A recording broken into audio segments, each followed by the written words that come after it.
Why would my father hide a key inside a toolbox nobody had opened in 20 years? The question hung in the cold air of the abandoned blacksmith shop as rain hammered against the leaking roof. A disabled woman stood alone beneath a flickering work light, staring at a rusted brass key wrapped in an oil-stained scrap of cloth. Outside, the town still saw the building as a pile of junk waiting for demolition. Inside, beside an old tool chest that had belonged to her father, something was beginning to unravel. A secret that had survived decades of dust, silence, and betrayal. 3 days earlier, Evelyn Harrison had been standing in a courthouse parking lot with a soaked envelope in one hand and a prescription bag in the other. She was 42 years old, walked with the help of a carbon fiber brace on her left leg, and had just watched her husband drive away without looking back. The divorce papers were folded inside the envelope. So was a cashier's check that represented her share of 14 years of marriage. $463. That was what remained after legal fees, medical debt, and the quiet negotiations conducted by lawyers who spoke about her future as if she were a line item on a spreadsheet. The rain came down hard enough to blur the taillights of his SUV. For a moment, she simply stood there, water soaked through her coat collar. Her prescription bottle slipped from numb fingers and bounced across the pavement. Orange capsules scattered into a shallow puddle. Nobody stopped. Nobody helped. A man carrying a briefcase stepped around her without breaking stride. Evelyn crouched carefully, her bad leg trembling, and collected every capsule she could salvage. She had learned years ago that small things mattered. A missed pill, a late bill, a single unpaid utility notice. Life rarely collapsed all at once. It eroded one small piece at a time. That night she returned to the one-bedroom apartment she would lose in less than 30 days. The porch light had burned out months earlier. The refrigerator rattled like an old truck engine. A stack of overdue medical invoices sat beside the sink. She boiled instant noodles, opened the envelope again, and studied the numbers as if they might somehow change. They never did. $463. A divorce decree, and one object her husband had insisted she take. An old brass key attached to a cracked leather tag. He had tossed it across the kitchen counter the week before. "It belongs to your family, not mine," he had said without emotion. At the time, she barely remembered it. Now she turned it over in her fingers. The faded engraving read, Harrison Forge. She hadn't heard that name in years. Harrison Forge had once been her father's blacksmith shop on the edge of town. After he disappeared from her life decades earlier, the building had slowly fallen apart. The roof sagged. The windows shattered. Teenagers spray-painted the walls. Everyone assumed it would eventually be bulldozed. The next morning, unable to sleep, Evelyn drove her aging 2008 Ford Focus past the property. The shop looked worse than she remembered. Rain-darkened wood. Rusted metal siding. Weeds taller than the mailbox. A bright orange demolition notice hung crookedly on the front door. She should have driven away. Instead, she parked. The wind pushed against the car as she stared through the windshield. Something about the key resting on the passenger seat felt heavier than metal should. Then she noticed something she had never seen before. Half hidden beneath the demolition notice was a second paper, yellowed with age and protected behind cracked plastic. Across the bottom, in handwriting she recognized instantly, were 6 words written by her father decades earlier. If found, do not remove chest. The morning was gray, the kind of gray that pressed down on the shoulders like a weight, wet and heavy. Evelyn sat on the edge of the threadbare couch in her one-bedroom apartment, counting the last $211 in her checking account over and over, each bill creased and damp from the humidity that slipped through the cracked window. Next to her lay a half-empty prescription bottle for painkillers she couldn't afford to refill, and a stack of overdue electric bills yellowed at the edges. Her small Ford Focus coughed as she tried to start it, the engine rattling like it wanted to. Give up too. A pile of eviction notices leaned against the kitchen counter, each envelope stamped with bold red letters. Final notice. In the corner, a cardboard box contained the remnants of a life she had fought to keep intact. Her mother's silver locket, a chipped coffee mug with "World's Best Mom" painted on it, a faded photo album from her wedding, the pages curling from moisture. She fingered the brass key that had been tossed across the counter by her husband last week, rolling it between her thumb and forefinger, her leg brace digging uncomfortably into the threadbare carpet. The doorbell buzzed. A man in a tailored suit stood there, clipboard in hand, voice polite but sharp. "Evelyn, the county needs these forms signed immediately," he said, sliding a stack of documents toward her. She looked at the papers. More legal red tape, her name already misspelled on one deed, a parcel number scribbled over with ink that looked newer than the rest. Without a word, she picked up the pen, signed where needed, and tucked the papers back into the envelope, careful to keep the brass key pressed against her palm. As he nodded and left, a neighbor peeked from behind a curtain, whispering something Evelyn couldn't quite catch before disappearing. They probably thought she'd lost her mind for even considering the old blacksmith shop. She stacked the eviction notices and bills, glanced at the dented mailbox outside, and then turned to the faded orange demolition notice that now clung to the blacksmith shop's rotting door.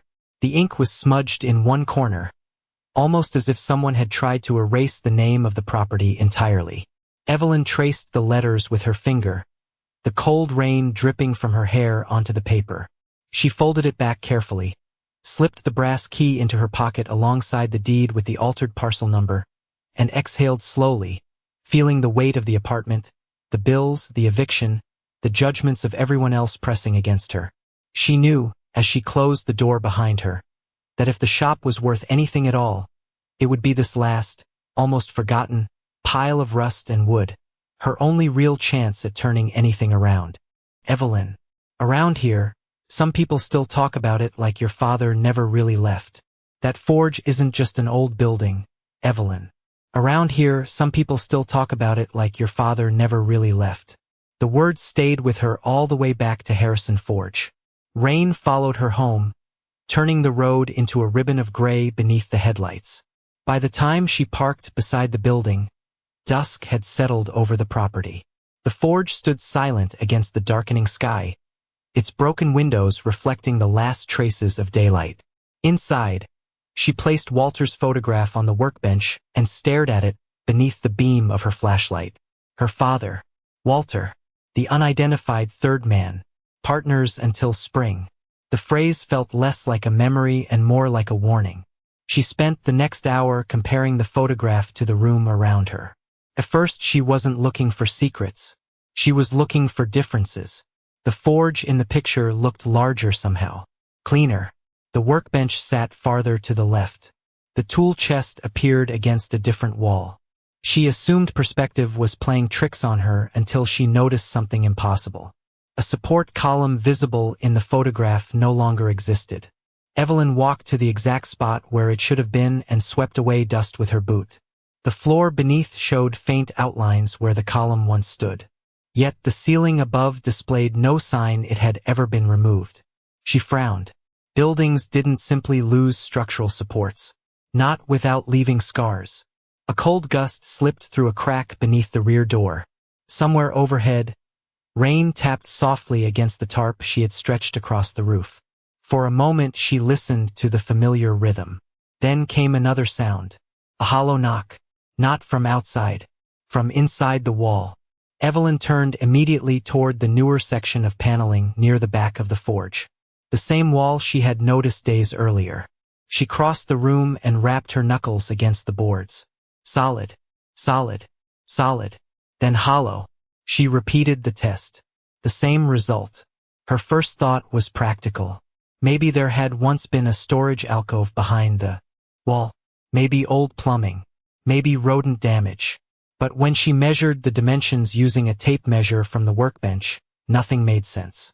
The exterior wall should have been flush with the inside. Instead, according to her measurements, nearly 3 feet of empty space existed where no space should have existed at all. She sat quietly on an overturned bucket, studying the wall. The explanation she'd been using, that time and neglect had created oddities in the building, was becoming harder to believe. The next morning brought another strange moment. While drinking instant coffee from a paper cup, her phone rang. Unknown number. She answered. Silence.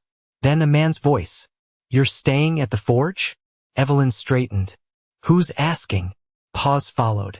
Some places are better left alone. The line disconnected. She stared at the screen. No caller ID. No voicemail. Nothing. For several seconds she considered calling back. Then she remembered Walter's face when he'd seen Victor Langford's name. The careful answers. The missing details. The stories people stopped telling halfway through. Later that afternoon she returned to the hidden section of floor beneath the shelving unit. This time she brought a screwdriver. One by one she examined the newer nails securing the rectangular patch.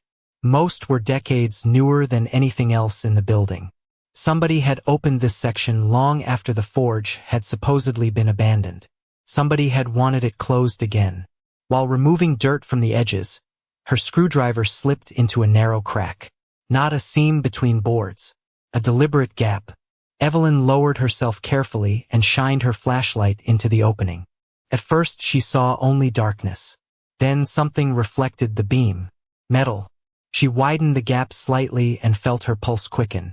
Hidden beneath the floorboards, tucked precisely beneath the path leading toward the tool chest, was the edge of a steel plate fitted with a small brass lock. And engraved beside the lock was the same symbol she had seen on her father's key. Heart hammering, Evelyn crouched low and edged her flashlight beam into the narrow gap beneath the floorboards. She slipped her fingers under the cold steel plate, tracing the edges until she found the small brass lock that matched her father's key perfectly.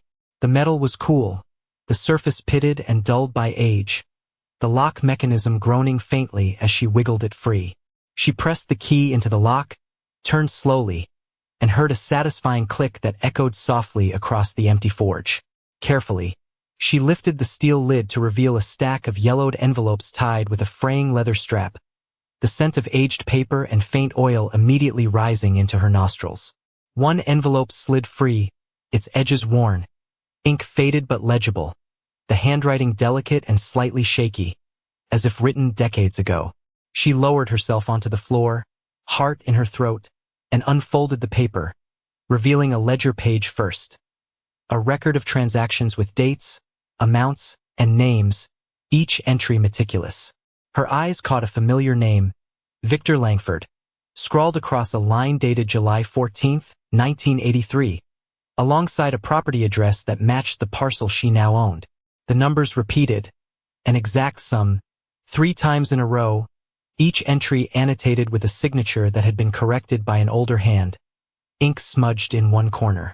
She sat frozen, fingertips gripping the ledger, realizing that her father had tracked something. Someone, carefully, secretly. A faint noise made her glance up. The rain tapping the tin roof, the old fridge rattling, and somewhere beyond the walls, the soft creak of wood settling. She snapped a quick photo with her phone, battery dwindling, and slipped the ledger into her jacket pocket, pulling the envelope close like a shield. She needed to call Walter or maybe just breathe and think. But no one would know until she decided. Her gaze returned to the page. A single line at the bottom, written in a slightly darker ink, made her stomach tighten. Keep until Evelyn Harrison returns. Do not reveal to outsiders. The name stared back at her like a challenge, a promise, and a warning all at once. The name stared back at her like a challenge, a promise, and a warning all at once. Evelyn, read the line again. Slower this time. Keep until Evelyn Harrison returns. Do not reveal to outsiders. Her father had written it nearly 40 years earlier.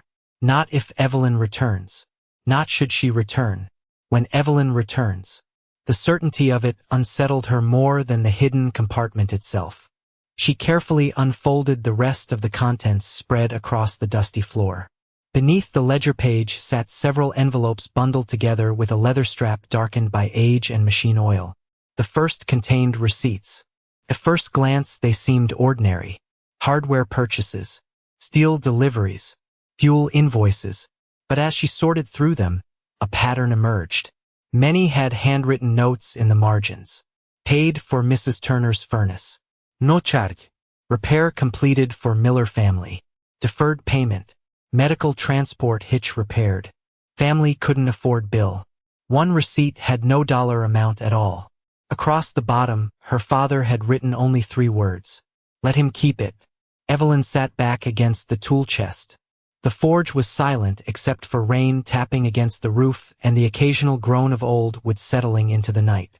She remembered almost nothing about her father beyond scattered fragments. The smell of motor oil on his jacket. Large hands guiding hers around a hammer. A laugh that always seemed to arrive half a second before everyone else's. Yet here, in faded ink and forgotten paperwork, a different version of him was beginning to appear. Not a businessman. Not simply a blacksmith. Someone who had quietly carried other people's burdens when nobody was watching. The second envelope contained photographs. Most were Polaroids with faded colors and curled edges. Families standing beside repaired tractors. Children holding bicycles. Elderly couples smiling on front porches. Again and again, Earl Harrison appeared in the background, never centered, never posing, almost as though he preferred not to be remembered. One photograph stopped Evelyn cold. It showed a little girl sitting on the forge workbench holding a wooden toy horse. She recognized the girl immediately. Herself. Written on the back was a date from 1985 and a note in her father's handwriting. Someday she'll understand why this place matters. Her throat tightened. She set the photograph aside and opened another envelope. This one held folded church donation records and copies of utility bills. Several had been paid anonymously. Others listed families she recognized from town. The same names appeared repeatedly throughout the ledger. It was almost as though her father had created a private network of people he was helping, recording every dollar, every repair, every favor. But why hide it? Why bury it beneath the floor? The next morning she drove to Walter's hardware store carrying the ledger and several photographs in a weathered canvas bag. Walter's expression changed the moment he saw them. He removed his glasses and stared silently at one particular receipt. I remember this family, he said quietly. Their farm nearly went under in '84. Earl kept them afloat. Evelyn turned another page. Why didn't anybody talk about this? Walter smiled sadly. Because Earl never wanted credit. Then his smile disappeared. His eyes landed on a name repeated throughout the ledger. Victor Langford. Again, and again, and again. Every few pages. Every few years. Always connected to land records, surveys, or property transfers. Walter's jaw tightened. That's not a name I've heard in a long time. Who was he? Evelyn asked. Walter looked toward the front window where rain streaked down the glass. For several seconds he didn't answer. Someone who benefited whenever people stopped asking questions. The statement lingered between them. Not an accusation. Not quite, but close enough. Back at the forge that evening, Evelyn returned to the photographs. Hidden among them was one final item she hadn't noticed before. A sealed letter addressed in her father's handwriting. The envelope had never been mailed. Across the front were only 4 words. For Evelyn. When it's time. As she held it beneath the dim flashlight beam, she finally understood something that changed everything. Earl Harrison hadn't abandoned her. Every hidden receipt, every photograph, every record, every carefully preserved document pointed in the same direction. Somehow, from decades in the past, her father was still leading her toward a truth that someone else had spent years making. Sure remained buried. Somehow, from decades in the past, her father was still leading her toward a truth that someone else had spent years making sure remained buried. Evelyn didn't open the letter immediately. She wanted answers first. Real answers. The kind that could survive outside an old forge and a stack of fading papers. The next morning she drove to the county records office with the ledger, the receipts, several photographs, and copies of the pages mentioning Victor Langford. The building smelled faintly of printer toner and old file folders. A clerk directed her toward a public records terminal tucked beside a wall of property maps. For nearly 3 hours, she compared parcel numbers from the ledger against county records. At first the entries seemed ordinary. Land transfers, easements, tax assessments. Then patterns emerged. Several parcels listed in her father's records no longer matched the ownership history shown in the county database. Entire sections of land had changed hands through a chain of transactions that appeared legal on paper but strangely incomplete. Missing signatures, missing attachments, missing survey records. Twice she found references to documents that no longer existed in the archive. By noon she was staring at the same name again. Victor Langford. Not as a buyer, not as an owner, as a witness. His signature appeared on dozens of transactions spanning nearly 20 years. The deeper she looked, the more frequently his name surfaced. A witness on deeds. A witness on land adjustments. A witness on easement changes affecting farms throughout the county. Evelyn photographed everything she could find before the system timed out. Then she noticed something else. One parcel number matched the forge itself. Harrison Forge wasn't sitting only on the small lot she had purchased. Hidden beneath older survey documents was a forgotten easement agreement stretching across neighboring properties toward a section of creek frontage nearly 2 miles away. According to the original records, the forge retained access rights to water, timber transport, and a portion of mineral rights beneath adjacent land. The value wasn't astronomical, but it was significant. More important, those rights should never have disappeared from the ownership chain. Someone had removed them. Someone had benefited. Her pulse quickened. This wasn't just about money anymore. It was about ownership, history, reputation, her father's name. Back at the forge, she spread copies across the workbench and called a local attorney Walter had quietly recommended. Sarah McKenna arrived before sunset carrying a legal pad and a cautious expression. She spent nearly an hour reviewing the documents without speaking. Finally, she leaned back and removed her glasses. If these records are authentic, someone manipulated property filings decades ago. Evelyn swallowed. Can it be proven? Sarah tapped the ledger. Maybe, but proving fraud after 40 years is complicated. Her gaze drifted toward the hidden compartment materials. The real question is why somebody worked so hard to erase these rights in the first place. Before Evelyn could answer, headlights swept across the forge windows. Both women turned toward the door. A black SUV had pulled into the gravel lot. The vehicle sat idling for several seconds before the engine shut off. A man stepped out wearing an expensive coat despite the muddy conditions. He smiled as he approached. The smile never reached his eyes. Sarah recognized him immediately. That's Richard Hale. Evelyn frowned. Who's Richard Hale?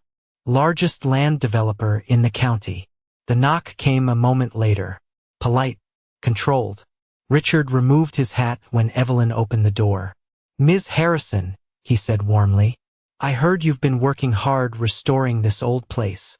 His eyes moved briefly across the papers on the workbench before returning to her face. I'm actually here to help. That forge can be dangerous, expensive to maintain. I'd be happy to make you a generous cash offer before things become complicated. Evelyn stared at him.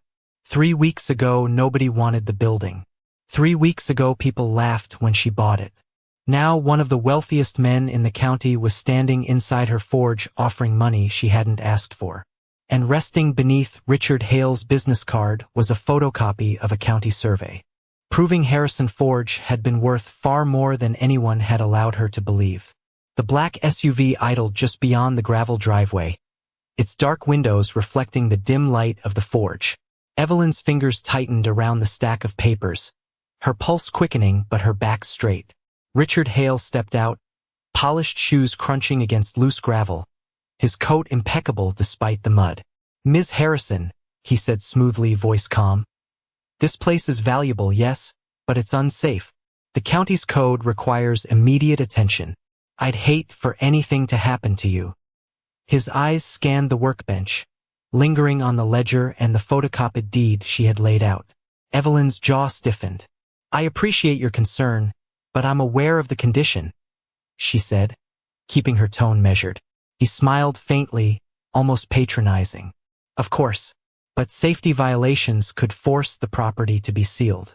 Entirely legal, procedural. I'm only trying to help. She noticed a faint glint of a camera mounted on his dashboard, aimed at the forge. She recognized the timestamp earlier that morning. Someone had already been here documenting. Before she could react, a message pinged on her phone. Unknown number. For the family. You shouldn't hold this. Sign the agreement. Deadline tomorrow. She clenched the brass key in her palm, refusing to respond. The next knock came, sharper, deliberate. Her ex-husband's voice drifted through the open door. Evelyn, I'm only asking for fairness. That property, it's still part of the family. I don't want a scene. He held a folder neatly stacked with forms and a typed letter of claim. Sign. This protects everyone. She glanced at the papers. Lien notices, partially forged signatures, and an unsigned receipt for a portion of the land. The ink on one of the documents looked suspiciously fresh compared to the yellowed ledger she had found beneath the floorboards. Her stomach tightened, but she did not flinch. I'm keeping these, she said, lifting the ledger and the deed slightly. Nothing signed today. The ex-husband's jaw twitched, but he said nothing, stepping back with controlled patience. The developer's eyes lingered on her. Hands then flicked to the locked steel chest on the floor.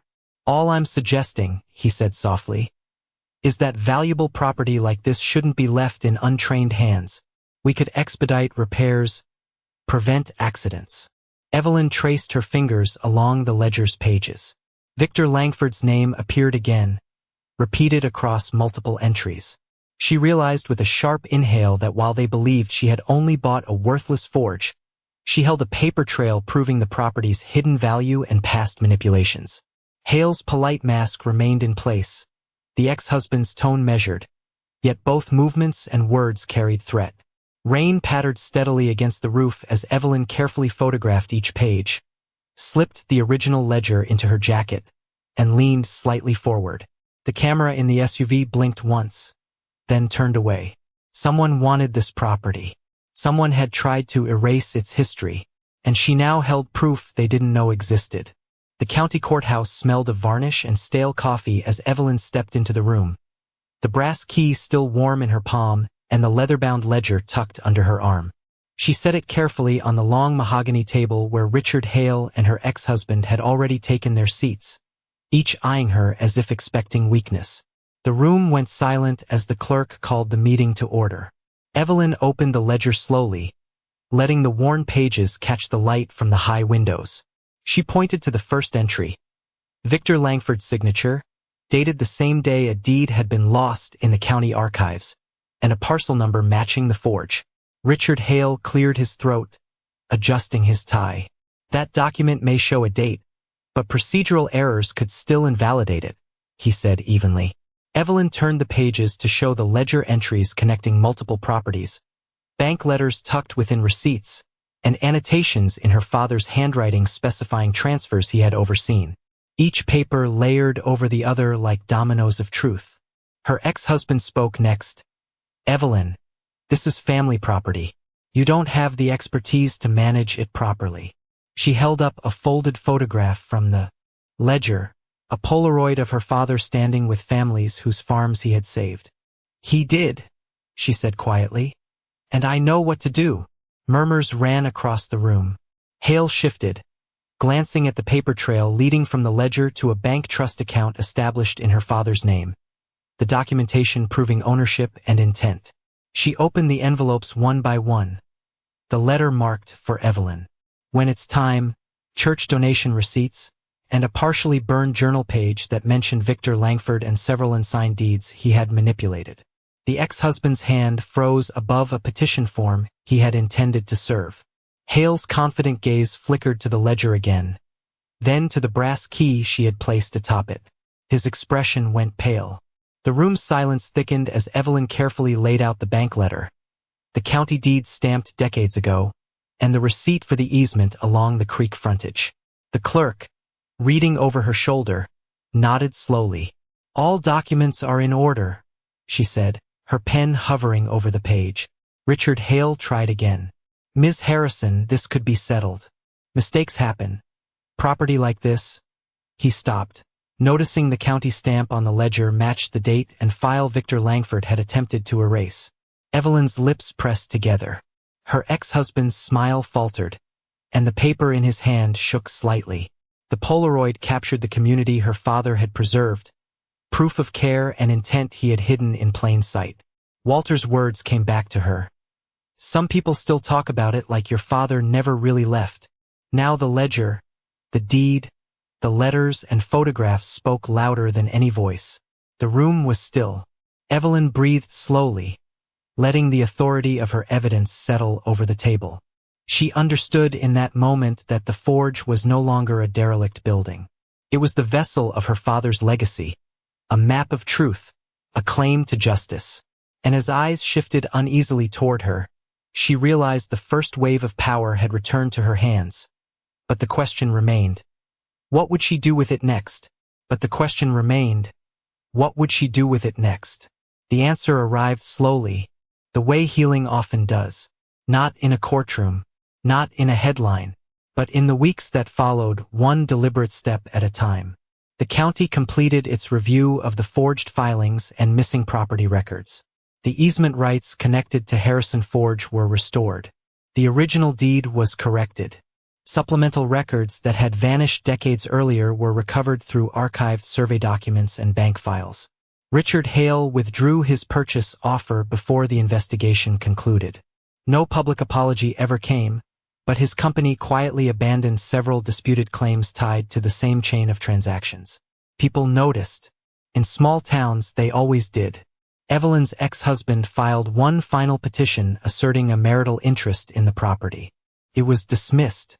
The judge's ruling was brief and unremarkable. The forge had never been part of the marital estate. The property belonged solely to Evelyn Harrison. The simplicity of those words carried more weight than any victory speech ever could. For the first time in years, nobody was deciding her future for her. Spring arrived gradually. The roof stopped leaking. New windows replaced broken panes. Fresh paint covered weathered walls. Volunteers appeared without being asked. Walter brought lumber. A retired electrician donated weekends. Families whose names Evelyn had found in her father's ledger arrived carrying sandwiches, ladders, toolboxes, and stories. Story after story. Your father fixed our tractor when we couldn't pay. He repaired my grandmother's furnace during the blizzard of '84. He never sent us a bill. The forge filled with voices again. Not because of what had been discovered beneath it, but because people finally remembered what it had once meant. One Saturday morning, Evelyn unlocked the front door before sunrise. The brass key turned smoothly now, no longer mysterious, no longer heavy with unanswered questions. The lock clicked open with a sound that felt almost familiar. She stepped inside and switched on the lights. The glow spread across polished workbenches and newly repaired floors.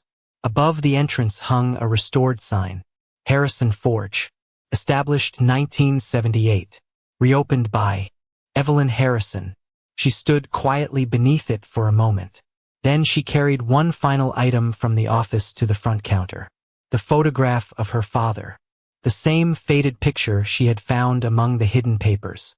Earl Harrison stood beside the forge, smiling at something outside the frame.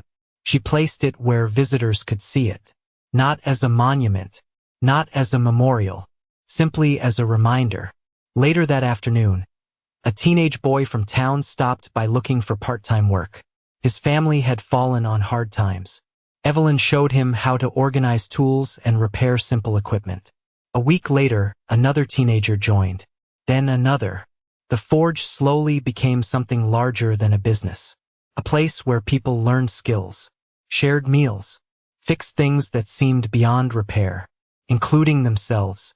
That evening, after everyone left, Evelyn sat alone on the porch. The ledger rested beside her. So did the corrected deed. For years those objects had represented loss, secrets, and unanswered questions. Now they meant something different. The ledger wasn't evidence of debt. It was proof of kindness. The deed wasn't a legal document. It was a home. The key wasn't a relic from the past. It was an invitation to the future. The sun dipped below the horizon, casting long golden light across the forge yard. Through the open doorway, she could see the photograph of her father resting on the counter, illuminated by the warm glow inside. For the first time since standing alone in the rain with a divorce envelope in one hand and a bottle of pills in the other, Evelyn felt something she had almost forgotten existed. Belonging. And as the evening light settled over the old blacksmith shop that everyone once called worthless, it became clear that the rusted forge had never been waiting for money to uncover its value. It had been waiting for the one person patient enough to open it, wounded enough to understand it, and kind enough to bring it back